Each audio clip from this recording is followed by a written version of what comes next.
إن المتقين في جنات وعيون ادخلوها بسلام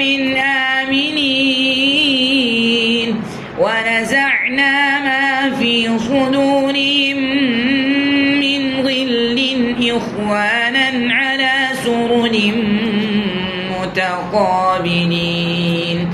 لا يمسهم فيها نصب وما هم منها بمخرجين نبئ عبادي أني أنا الغفور الرحيم وأن عذابي هو العذاب الأليم ونبئهم عن ضيف إبراهيم إذ دخلوا عليه فقالوا سلاما قال إنا منكم وجلون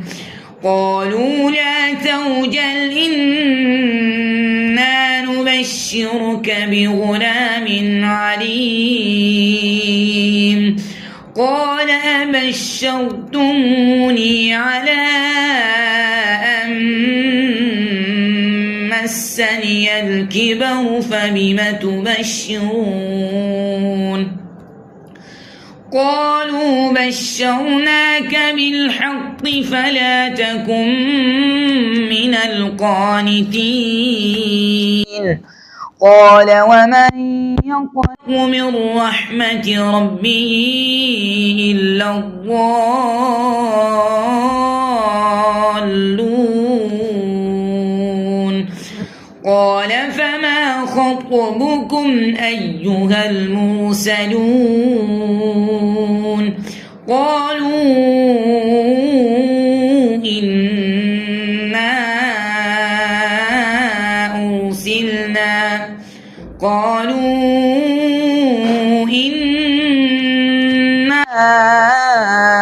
أرسلنا إلى قوم مجرمين إلا آل لوط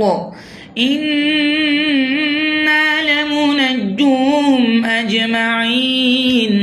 إلا امرأته قدرناها إنها لمن الغابرين.